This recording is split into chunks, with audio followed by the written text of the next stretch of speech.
श्री कृष्ण ने शिशुपाल का वध क्यों किया? वाई डिड श्री कृष्णा किल शिशुपाला?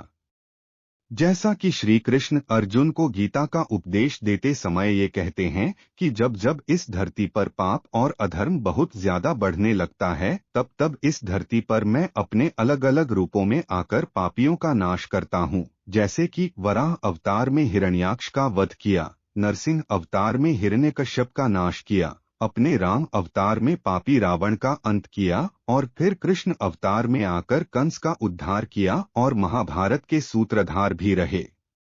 जब बात आती है महाभारत की तो इससे जुड़ी एक बहुत अहम घटना ध्यान में आती है और वो है श्री कृष्ण के द्वारा शिशुपाल का वध। कहा जाता है कि शिशुपाल श्री कृष्ण की बुआ का लड़का था और इस रिश्ते से वो कृष्ण का भाई लगता था।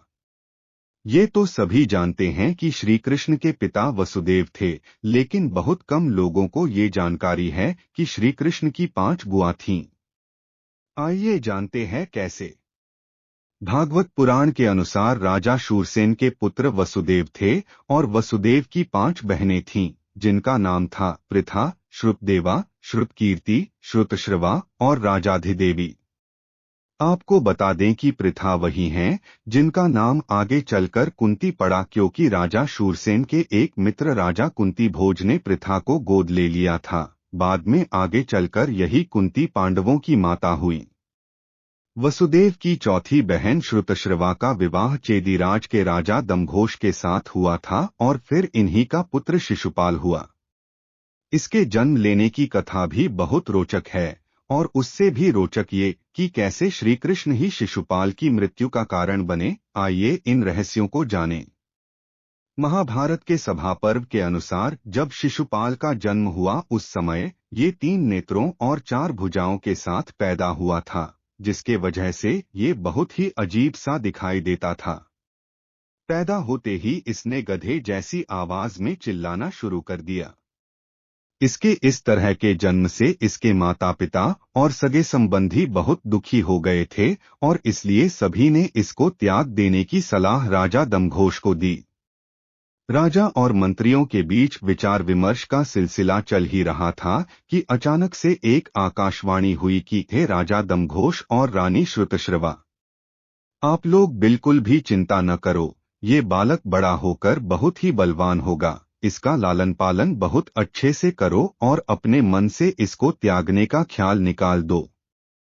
लेकिन एक बात याद रखना कि ये बहुत ही विशेष बालक है, क्योंकि इसके 4 भुजाएं और 3 नेत्र हैं, इसलिए जिसके गोद में तुमने इसको रखा अगर उसकी गोद में जाते ही इसकी 2 भुजाएं और तीसरा नेत्र गायब हो जाए तो उसी समय ये मान लेना कि वही व्यक्ति इसकी मृत्यु का कारण बनेगा। इतना कहने के बाद आकाशवाणी बंद हो गई और माता पिता ने इस विचित्र बच्चे को अपनाया और उसका लालन पालन करने लगे। कुछ ही समय में इस विचित्र बच्चे की खबर आग की तरह दूर दूर के राज्यों में फैलने लगी।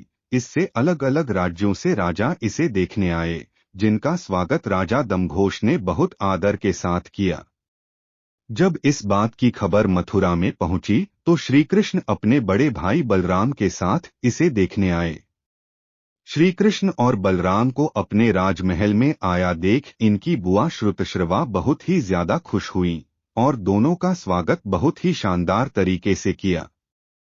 जब कृष्ण ने अपनी बुआ से कहा कि बुआ, मैं तो अपने छोटे भाई को देखने आया हूँ, जरा मुझे भी तो दिखाओ वो कैसा दिखता है। इस पर इनकी बुआ श्रुतश्रवा ने अपने बच्चे को कृष्ण की गोद में दे दिया।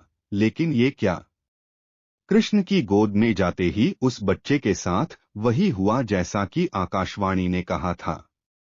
तीसरे नेत्र के साथ साथ दोनों भुजाएं भी गायब हो गईं और वो बच्चा अब साधारण बच्चों के जैसा दिखने लगा। माता श्रुतश्रवा को ये तो अच्छा लगा कि उनका बच्चा अब साधारण बच्चों जैसा दिखने लगा, लेकिन सबसे ज्यादा दुख और चिंता एक बात की हो गई कि इस बच्चे की मृत्यु का कारण उन्हीं का भाई कृष्ण बनेगा। ये सब सोचकर श्रुतश्रवा बहुत ज्यादा डर भी गई थी, इसलिए उन्होंने श्री कृष्ण से कहा, हे कृष्ण, तुम तो दया के सागर हो, मैं आज अपने पुत्र के जीवन के लिए तुमसे एक वचन चाहती हूँ। शिशुपाल तुम्हारा छोटा भाई है और मैं तुम्हारी बुआ हूँ, इसलिए अगर भविष्य में ये कोई भी उद्दंडता करता है तो तुम अपनी इस बुआ का ख्याल करके इसको माफ कर देना, कोई दंड न देना। अपनी बुआ की इन बातों को सुनकर श्री कृष्ण बोले, हे बुआ, आप बिल्कुल भी परेशान न हो। जो अपराध क्षमा के काबिल भी न हो, ऐसे 100 अपराध अगर शिशुपाल करेगा तो भी मैं इसे क्षमा कर दूंगा। ये मेरा वचन है आपको।